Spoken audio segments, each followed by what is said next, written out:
Kartik, our holy month, which we did talk about last week. We had an image that represented the month of Kartik, our harvest festival, our Lent. Do you guys remember this? I'll just recap for you guys real quick.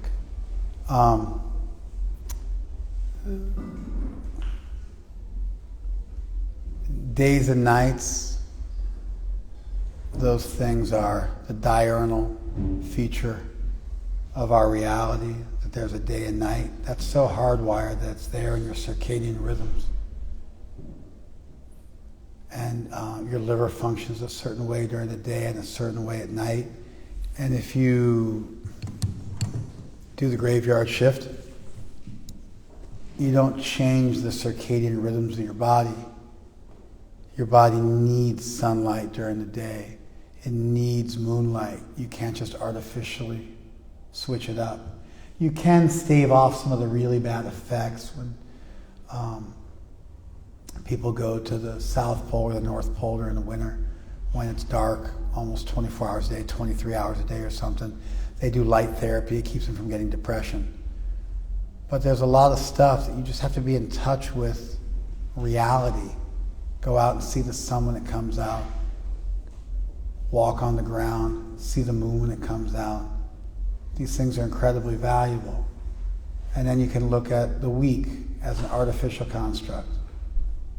Going back long before the Hebrew Bible, it really got popularized in modern society through the Hebrew Bible and the idea that God created the world in 6 days and rested on the seventh. A much more normal unit of measurement is the fortnight, 14 days or 15 days, which is the waning and the waxing moon cycle. The moon gets bigger for 15 days, then it gets smaller for 15 days. One full cycle of the moon's a month. That's another super elegant way of measuring time. Then you got 4 seasons, but there's 5 seasons in Chinese Ayurveda, and there's 6 seasons in India, Sat Ritu. And so different cultures break it down to 4 or 5 or 6 or even 2 seasons. Costa Rica has a green season and a dry season. And so when you get to an equatorial climate, usually you just get 2 seasons. So the seasons is somewhat, it depends, it's real specific depending on, where you are. It's going to change. Day and night doesn't change. Waning and waxing moon doesn't change. Month doesn't change. The year doesn't change. And you got to fix the year because it's not quite exactly 12 months.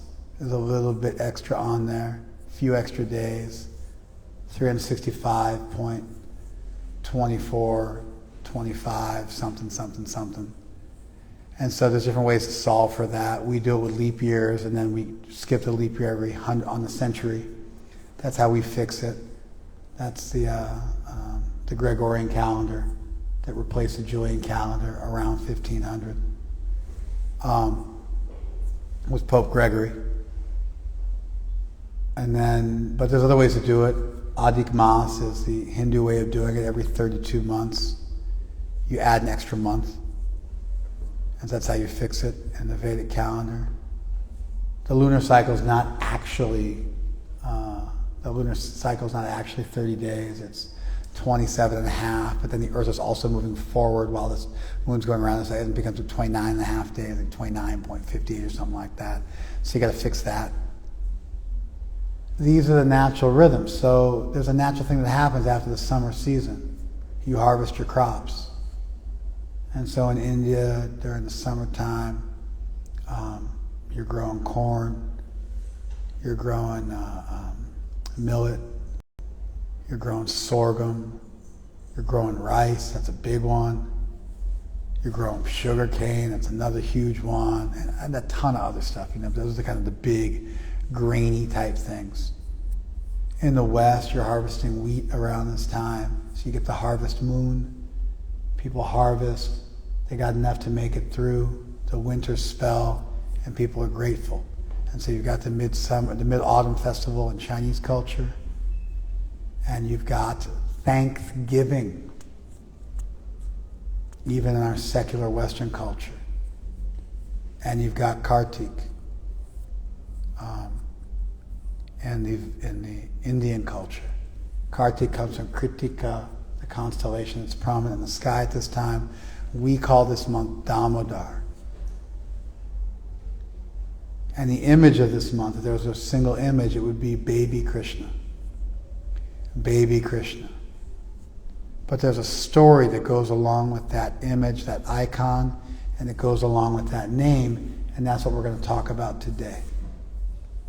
That's what we're going to talk about today. Damodar. So, Dama, Udara.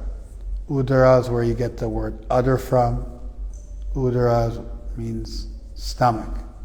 Dama means bound, bounded. One who's bounded around their stomach is Damodar. And so it's a name for Krishna who was bound with a rope around his stomach. And this is what we think about. We think about God as a child being chased and bound by his mother. That's how we celebrate this month, which seems bizarre and unfathomable and almost insane, because the nature of God is that God's the father or the mother of the universe. God's not a child. God's great, not small. God's infinite, not finite. And if something's infinite, you can't bind it. And so for God to be bindable, it means God's finite. It also means God's not omnipotent, because if you can bind something, you're bigger than the thing. You're stronger, you're more powerful, you're more intelligent, you're more skilled than the thing you're binding. So God being a child just kind of boggles the mind. And then God being bindable also similarly is vexing, because it indicates that God is weak and subservient to us and, not omnipotent, not omniscient. And so just kind of prima facie, just at first glance, this idea of God being bindable seems to be the product of a super unevolved, unphilosophical, pre-philosophical religious tradition.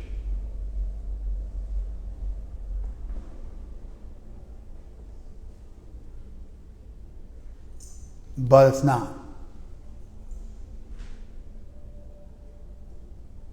There you go. Any questions? We're going to tangent a bit.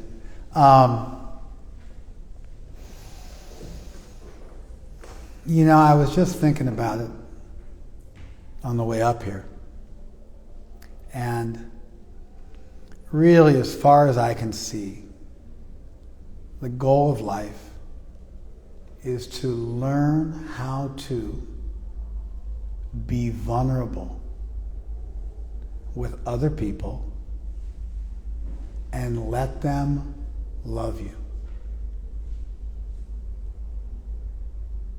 This is also a somewhat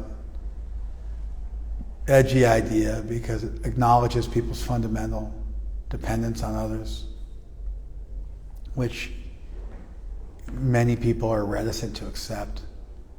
For one reason, because it's sort of like Nietzschean Superman, Faustian kind of independent man type thing. That, it's ideal that the best person is stoic and doesn't need other people and doesn't need other people's validation or approval and stands independent of those things. And if you look on Instagram or even if you read world literature, you find that these ideals are espoused quite frequently. And so what I'm saying is there's a fundamental codependence and weakness and neediness is what we should be aspiring for, which is it's just going to rub people the wrong way because they've been indoctrinated that that's not what you should believe, because they just watch things on Instagram and swallow them wholeheartedly without really thinking about it. The other reason why it's an unpopular, rub you the wrong way idea is because It's scary. We are social mammals. We are not lone animals.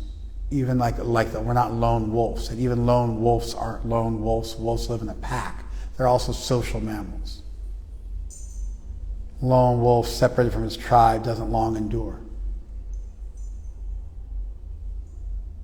We're pack animals. We're social animals. Has incredible survival value. I sleep, you tend to fire. Then you sleep, I tend to fire. Otherwise, I never get to sleep. Fire's going out. You follow? We're social animals to such an extent that we domesticate dogs because they can smell and hear way better than we can.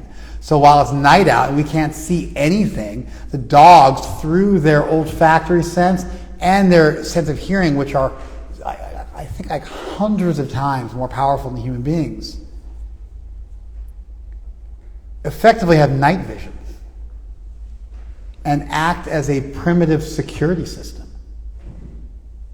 And dogs it's insane. You can get a dog so that if your blood sugar drops below a certain level and you get hypoglycemic, your dog will smell your low blood sugar. Wrap your head around that. Your dog will smell the slight decrease in sugar levels in your bloodstream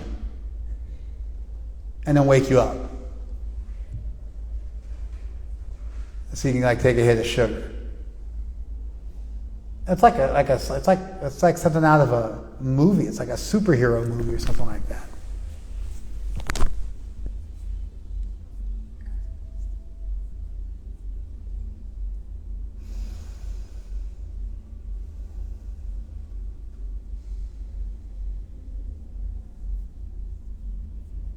Tigers always attack human beings from downwind because they assume human beings can smell like they can smell. So they attack from downwind so you can't smell them coming. They don't realize that we don't have the ability to smell like they do.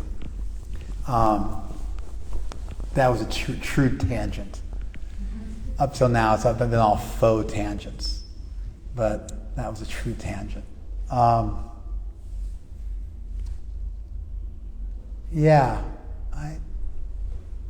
We are made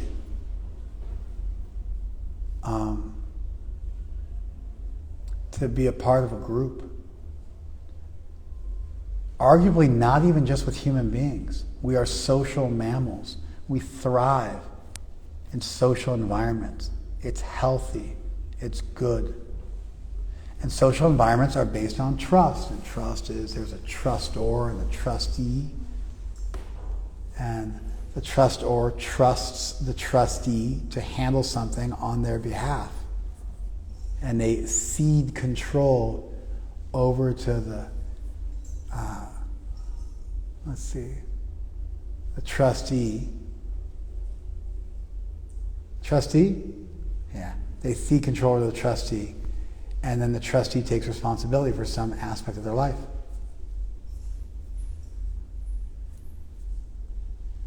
And so, trust involves the relinquishing of control over to another. And love actually requires trust. Intimate love, anyway, requires trust. Profound love requires trust. You could say maybe compassion or pity as forms of love which are largely towards someone who's in a suffering condition, and you're loving someone who's in a suffering condition. But amongst two people of equal levels of maturity, love requires trust. So if the goal of life is to love others, that means the goal of life is to trust others. And trust means almost like, they're almost synonyms. Trust means vulnerability. So the goal of life is to love. For social mammals, we're meant to have relationships with other people, mutually beneficial relationships, mutualistic relationships, symbiotic relationships, but not parasitic, mutualistic relationships where we benefit each other. Then those relationships require trust. The highest form of trust is love. And on any level, trust requires vulnerability because you give the other person control, which means the other person could, boom, they could hurt you. Human life, progressive human life, is the systematic cultivation of allowing yourself to be hurt by other people. Now that I'm fully fleshing, I haven't fully fleshed out yet, but as I'm starting to flesh out my position, it's getting even more unpopular. You need to become vulnerable. You need to become dependent. You need to trust. And we start to flesh out what all that means. It means you need to become hurtable.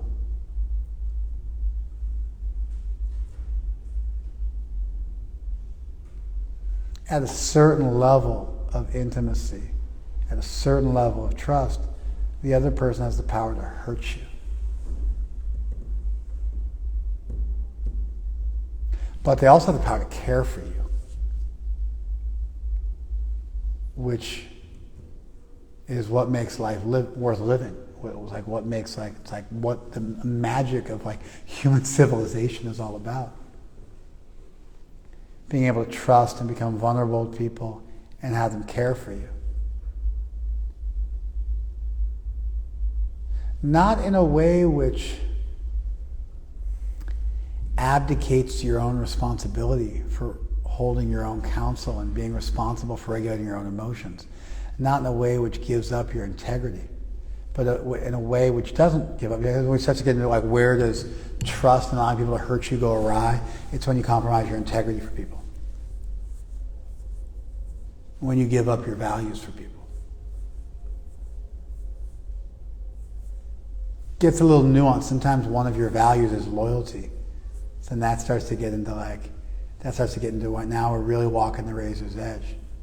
When is loyalty degrading and when is loyalty ennobling?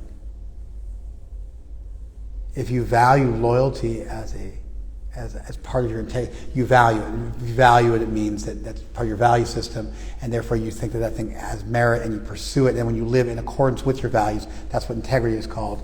Integrity is being whole, like a whole number, like an integer. So integrity is when you live according to your values. If one of your values is loyalty, then you're living with integrity when you're loyal to the people in your life that are worthy of loyalty. You following this? But sometimes that loyalty degrades you, and now you start to compromise other aspects of your value system in order to maintain that loyalty, and now you sink down in the name of loyalty. You following this? So that starts, and we can have that conversation some other day. I just want to touch on it. But you can get kind of fine as you philosophize and think through these things of at what point is your integrity ennobling because it's part of your value system, and at what point your loyalty is ennobling because it's part of your value system, it's part of your integrity, and at what point does your loyalty become you sinking down and compromising other more important parts of your value system in order to maintain that relationship, which eventually becomes deleterious and degrading. But the point at which a relationship becomes codependent, which is not even an actual psychological term used in the literature, it's a term that is from AA, that got co-opted by the popular psychology movement and now gets bandied about without anybody really fully knowing what it means. The word codependent means the person who is in a relationship with the alcoholic. The alcoholic is a dependent. The person in a relationship with the alcoholic is a codependent because the alcoholic is dependent on alcohol. You're dependent on that person, so you're codependent because you're indirectly dependent on alcohol. That's where the term codependent comes from, in the 40s. The way the term codependent is used now is to indicate a person who's compromised their value system in order to get validation. Usually it's like a narcissistic personality type who's on the love craving side of the equation as opposed to the love avoidance side of the equation. What's the love craver called again? Love avoidant and love. Come on, finish it. Huh? Yeah. There you go. Ancient attachment. What's wrong with you people? I gotta feed it to you. And so you got the anxious attachment personality who compromises their integrity for validation from the love avoidant narcissist. That's kind of how it might play out if you were actually to discuss what people really mean when they say codependent. Do you guys follow that?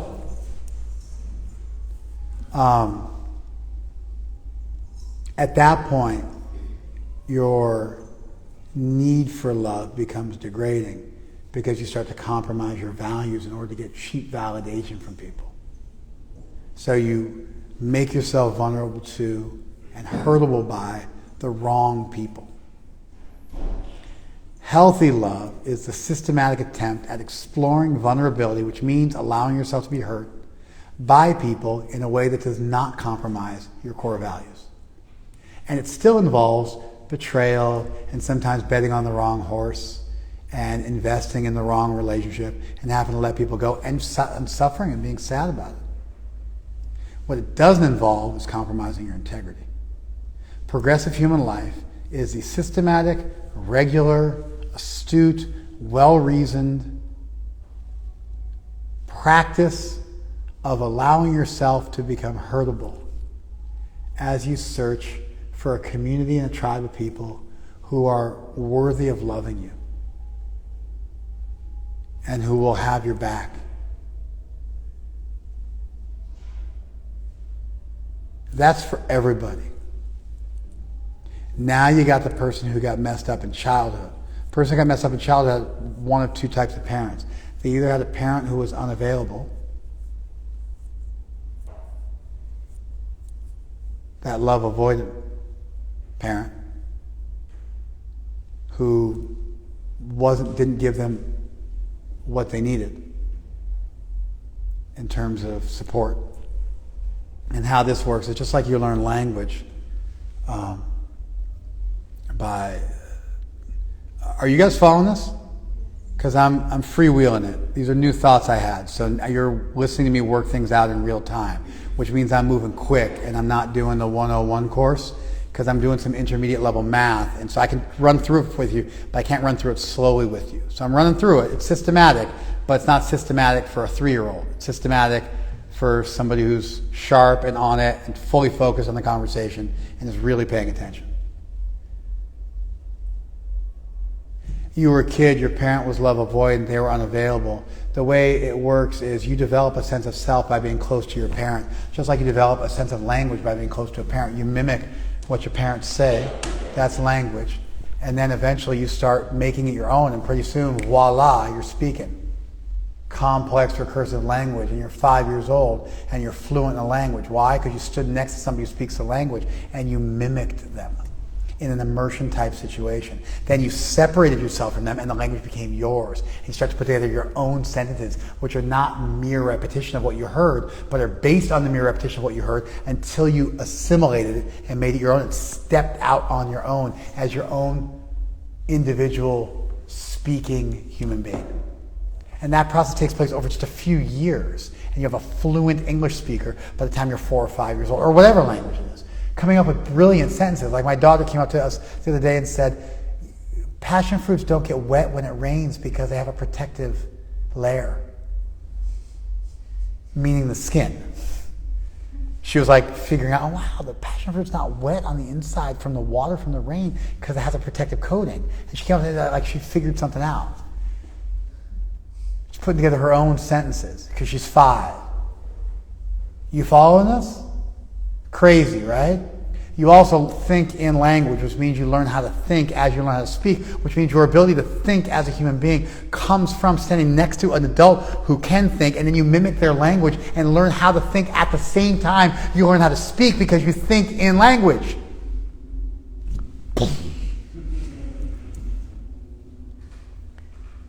But if your parent's unavailable, you can't get close enough to them to learn from them things like what it means to be a person and what it means to have a sense of self. And then because you can't get close enough to them, you can't then assimilate through osmosis, and you don't learn how to speak the language of having a complete sense of self, and you become a narcissist who has an incomplete sense of self, who always depends on others for validation.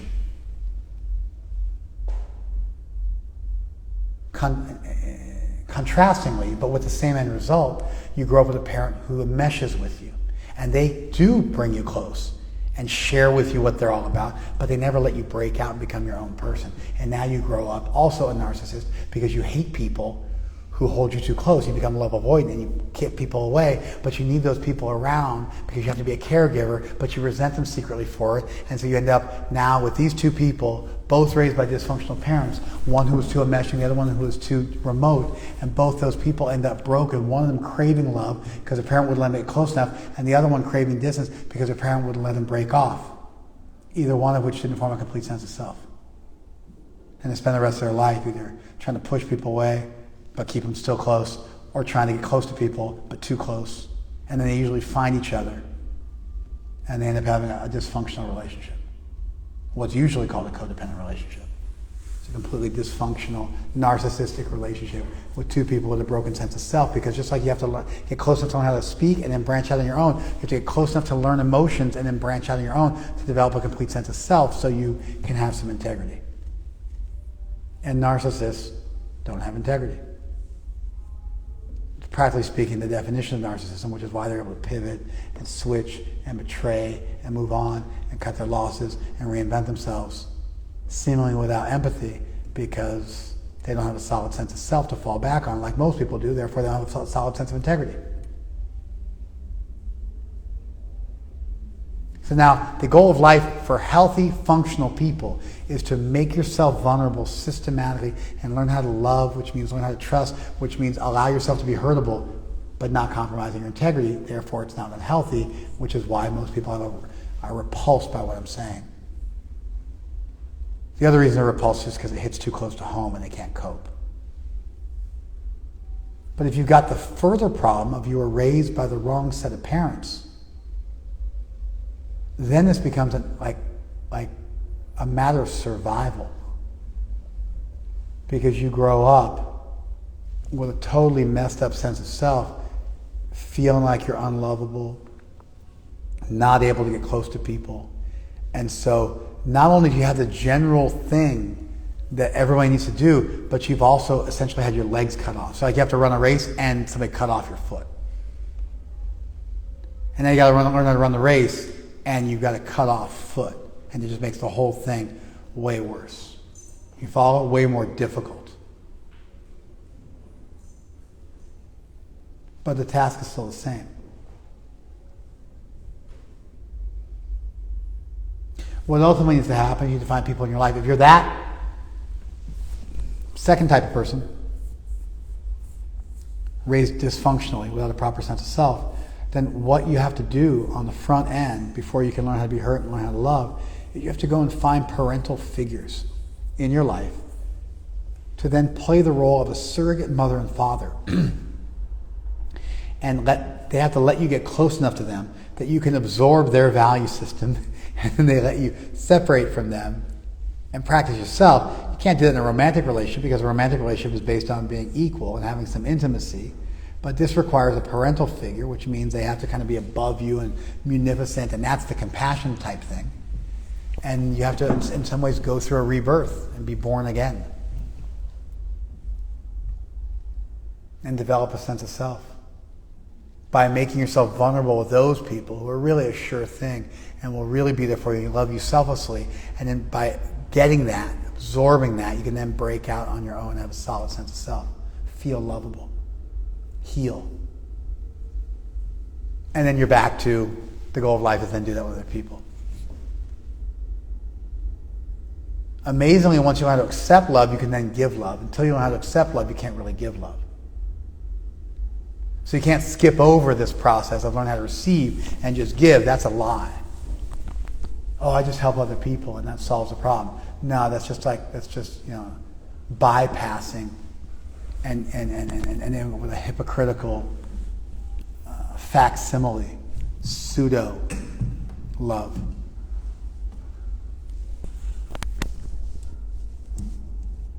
And so you got to receive it, then you can give it.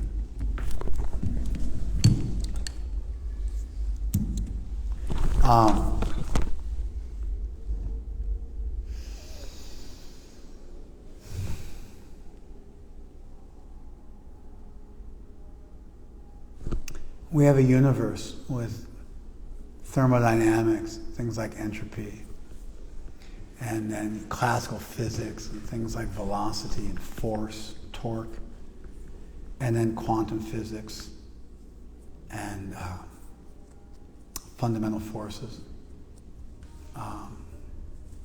like electromagnetism and weak nuclear force. We live in a world filled with all of these laws that govern reality. How large objects move, how small objects move, how time works.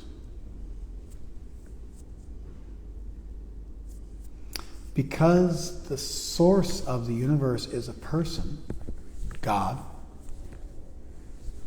then in addition to those physical laws of the universe, there's also emotional, interpersonal laws of the universe. This principle that life, evolved life, is about becoming systematically hurtable through a process of cultivation that does not breach your integrity, but actually exalts it. That sentence made sense, by the way. Just was a little complicated. That one I'll repeat. This principle that the purpose of evolved life, human life in this case, but evolved life, the purpose of evolved life is to systematically cultivate vulnerability, ergo, being able to be hurt, in order to receive and then give love without compromising your integrity, but instead exalting your integrity and your value system. That principle is true in all places, in all times, forever, as much as gravity is true, as much as entropy is true, as much as electromagnetism is true. It's a fundamental force of the universe because the source of the universe is ultimately personal, and therefore personal, interpersonal dealings and relationships also represent fundamental emotional features of reality. And if you learn them, then you are more adept at knowing the world in which you live. And if you don't learn them, you're living in the dark ages. Do you follow this? It's starting to come together.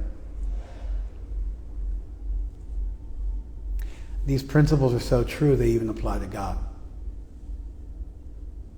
The goal of life is to become vulnerable to God, which opens you up to grace. To open your heart up to God. As we learn to accept love from other people and reciprocate and love back, we also learn how to accept God's love, which is grace, and then reciprocate it and reflect that love back to others, but also reflect that love back to God. That was mind-blowing. I'll say it again. This principle is so true, it's such a fundamental feature of the universe, it also applies to your relationship with the deity, with divinity. Therefore, the goal of life is to become vulnerable to and hurtable by God, but it also means to become lovable by God. That's why they say better to have loved and lost than never to have loved at all. That's Shakespeare, because love requires vulnerability, and therefore the potential for loss or hurt. And so not only is the goal of life to practice love with other people, but then that reverberates up and it exalts up, and eventually the goal of life becomes to become vulnerable with the deity like that, and to open your heart up to divinity. That is bhakti, by the way. And then that opens the door for grace to come. In the same way love exalts, similarly we can receive grace and mercy. Grace is really compassion from an infinite being. When an infinite being is compassionate, that's called grace. And now you open yourself up to that, and that's the goal of life. And all of our work in this world with one another becomes a springboard so that we can open ourselves up to that world and the ultimate loving relationship, which is more remote, but which we practice with people in this world.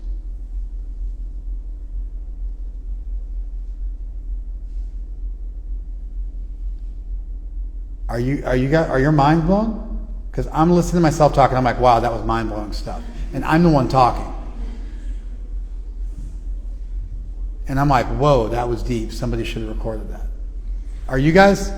Because you're looking at me like either you're the village idiot or I've got a bloody nose or something. I'm looking for a little bit of feedback here. Are you guys following this?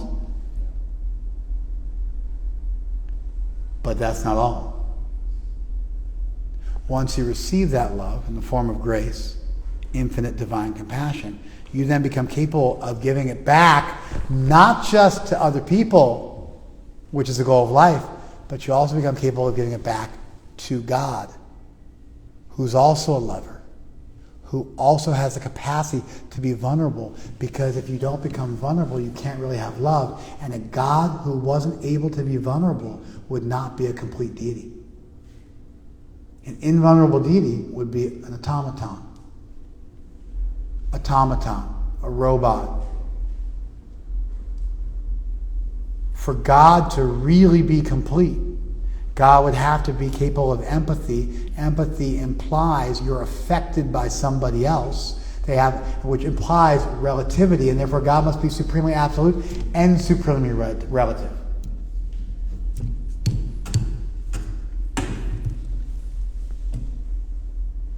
Because there are good ways to be relative. There's good ways to be vulnerable. There's good ways to be affected. Words like empathy and compassion. That's why you get the thing with the arhants and the bodhisattvas within Buddhism, where they're trying to figure out, do you just disintegrate in nirvana, or you stick around to help other people, and is there a place for divine compassion?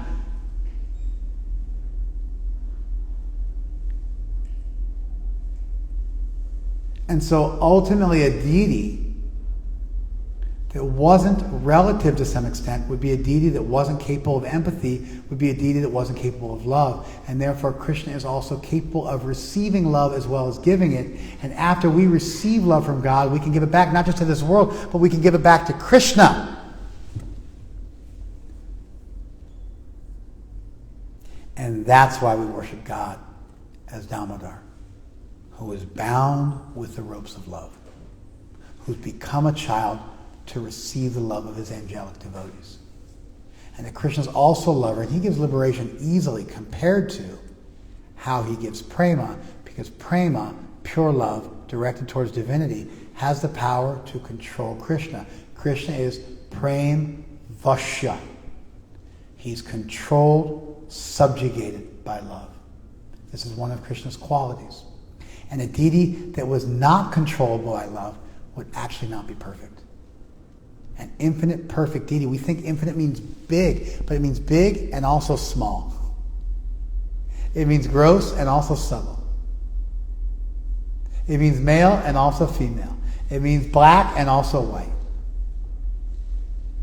It means beyond this world and also within this world. Transcendence and immanence. We have an impoverished notion of divinity, and we come up in the classical conception with this circumscribed notion of divinity using the principle of invidious contrast, where we divide the world into two categories and we say these things are good, these things are bad. Therefore God's white and not black. God's male and not female. God's big and not small. God's absolute and not relative. God's the cause and not the effect.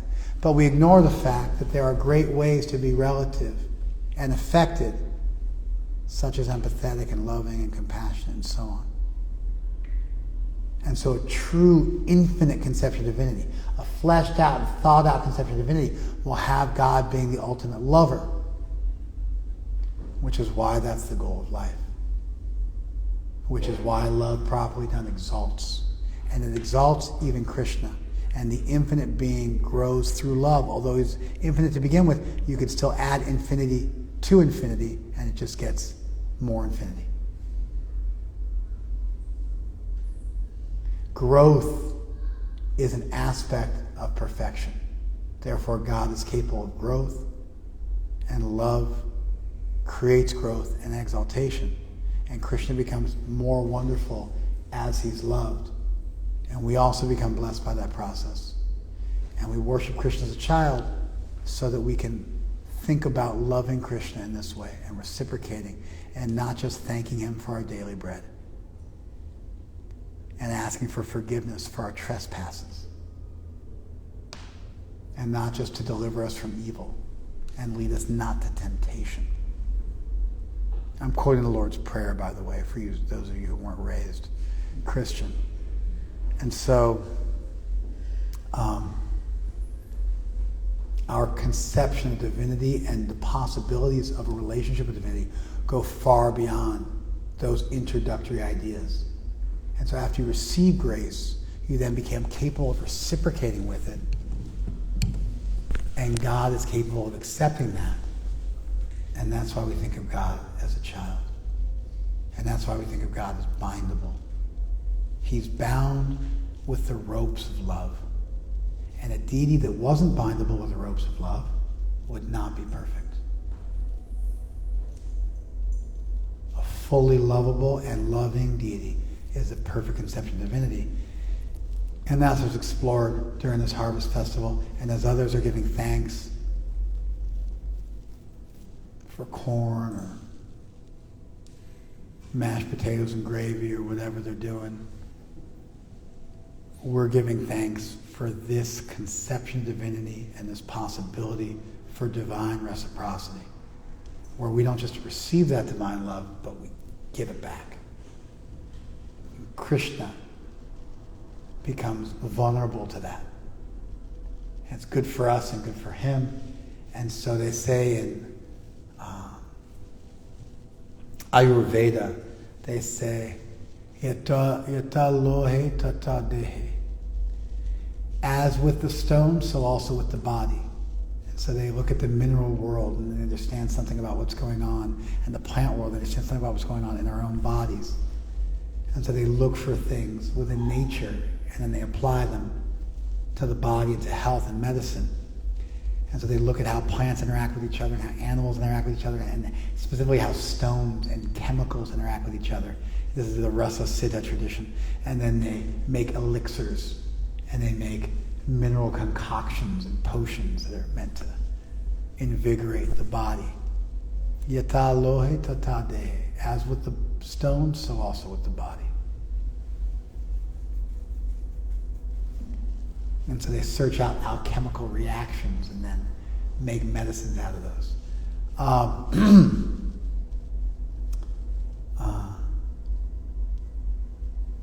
Similarly, as we look around this world and we discover these universal principles of what life is for, and universal principles of love and trust and reciprocity, and what exalts us here, we also understand what exalts us in relation to Krishna. And so we can look from here and go up, but we can also flip the script and realize, oh, if it's true down here, it must be true up there. And it works both ways. And so by understanding something about this world, we understand something about that world. By understanding the dynamics here, we understand the dynamics there. By receiving, we can then give back. And we're thankful for this. And so during this Harvest Festival, as we look around and we notice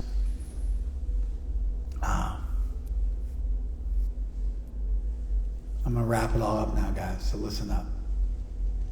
As we notice the day and night and the lunar cycle and the solar cycle, which is the year,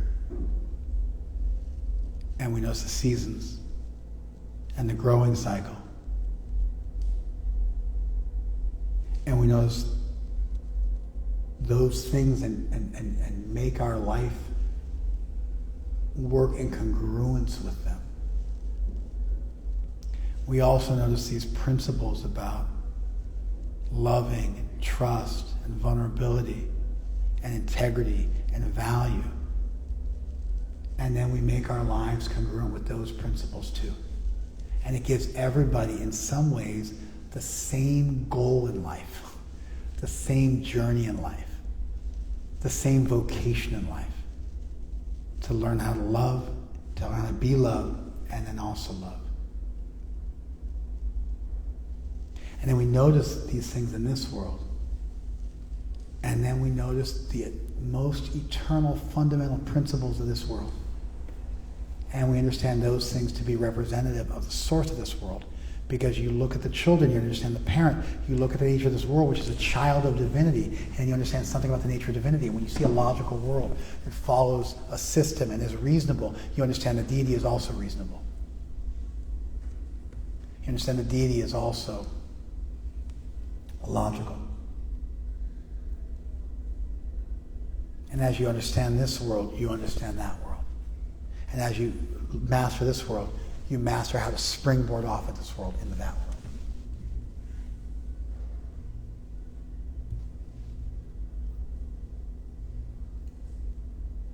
And this isn't wrong. You know, the tiger's not wrong for attacking from downwind. It's kind of using what it knows and expressing it to other people. Sometimes you might make mistakes, but sometimes you might actually get it right, and you might discover, by looking at yourself and your own world, you might discover something about all worlds and all people. And with human beings, we have the ability to communicate with each other, so we can really figure this stuff out. The tiger doesn't have the ability to think and talk the same way we do. It doesn't have recursive language the way we do. It doesn't have the ability to communicate with other living beings the way we do. But our ability to communicate means we can flesh out all these ideas and use our intuition and use our experience of the world, and then break it down and compare it and contrast it and interface, and we can come up with some really amazing stuff. Including amazing stuff like this to be grateful for. And so during our Thanksgiving month, this is what we're doing. Thank you very much, IGTV. Questions or comments?